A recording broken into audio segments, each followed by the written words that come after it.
G'day folks, my name's Jaiden Drought with the Farm Trader magazine. Here we are in sunny Manawatu, and with me is Craig Pillay, and behind us is the Fendt Lotus 1020T. Now most of you will be familiar with that, with the Lely Lotus, so I've kept the numbers the same, 1020, 10 metre, and this is the new and probably not that improved version, given that the old one was so good. G'day Craig, thanks for your time today mate. Thank you.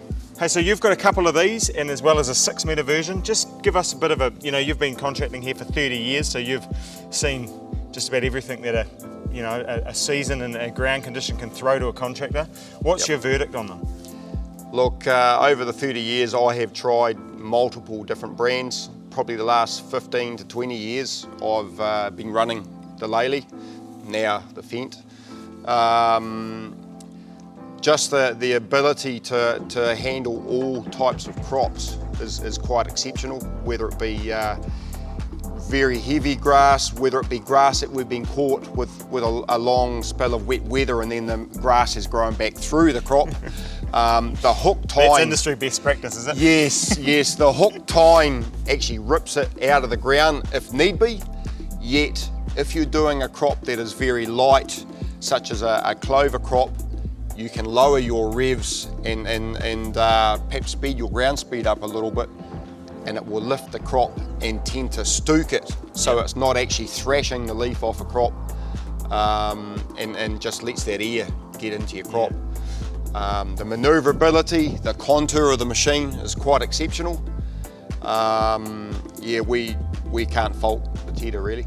And so just going back to the hook tine, I mean that's the main beauty of it, isn't it? Do you know that the bottom one picks up that bottom layer of grass, the top one sort of catches it halfway as it's going around, and you get that exceptionally good spread pattern. Yeah, what we found with some of the other brands that we used with a straight tine, if you're in a very short leafy material, your tractor is obviously running over some of that product. And then your tines struggle to pick it up. Whereas the hook tine is like a rake. It tends to rake it and lift it up. You don't have that material sticking to the ground. You get an even spread, and we do play with our rotor speed quite a bit too, to suit the different crop materials. And just in terms of adjustment, very, like for yourself, you physically can't be across 10 or 15 machines at once, and you need the simplicity to, so easy adjustment, and then obviously being trailing, it's nice and, for piece of cake. You got your handle on the rear to obviously alter your height of your rotors. Transport and getting it around the place is quite exceptional. Wherever your tractor drives, the machine will follow. So the steering system is great.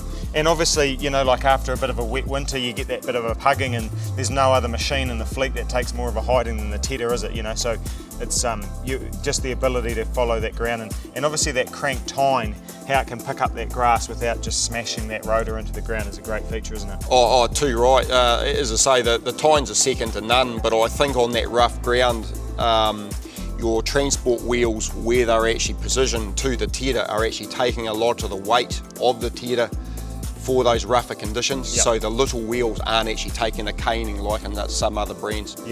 And like you say, it's a decent transport wheel, isn't it too? So that they're not getting thrashed around on the road, and that's perfect. Hey, thanks very much for your time today, Craig. I really appreciate it, mate. Thank you. Check out the upcoming video at farmtrader.co.nz, as well as the upcoming review in the Farm Trader magazine, as well as the social media applications.